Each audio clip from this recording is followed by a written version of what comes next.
ക്രിസ്തുവിൻ്റെ രക്തം ജീവനുള്ള ദൈവത്തെ ആരാധിപ്പാൻ നിങ്ങളുടെ മനസ്സാക്ഷിയുടെ നിർജീവ പ്രവൃത്തികളെ പോക്കി എത്രയധികം ശുദ്ധീകരിക്കും. ദൈവത്തിൻ്റെ മാറ്റമില്ലാത്ത വചനത്തിനകത്ത് മറ്റേതു വിഷയങ്ങളെക്കാളും ഏറ്റവും പ്രധാനപ്പെട്ട ഒന്നാണ് യേശുവിൻ്റെ രക്തം എന്ന് പറയുന്നത്.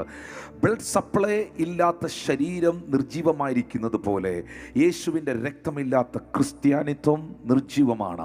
ശരീരത്തിലൂടെ രക്തം ഓടുന്നില്ലെങ്കിൽ, ഹാർട്ട് ബ്ലഡ് പമ്പ് ചെയ്യുന്നില്ലെങ്കിൽ ശരീരം നിർജീവമായി പോകുന്നത് പോലെയാണ്, ശരീരം ചലനമില്ലാതായി പോകുന്നത് പോലെയാണ് യേശുവിൻ്റെ രക്തത്തെ കൂടാതെയുള്ള ക്രിസ്ത്യാനിത്വം എന്ന് പറയുന്നത്. കാരണം രക്തത്തിലാണ് ജീവൻ വസിക്കുന്നത്. ലേവ്യ പുസ്തകം 17-ാം അധ്യായം 11-ാം വാക്യത്തിൽ മാംസത്തിന്റെ ജീവൻ രക്തത്തിലല്ലയോ ഇരിക്കുന്നത്? വായ്കൾ തുറന്ന് പറഞ്ഞ്, ജീവൻ രക്തത്തിലല്ലയോ ഇരിക്കുന്നത്? ജീവൻ രക്തത്തിലല്ലയോ ഇരിക്കുന്നത്?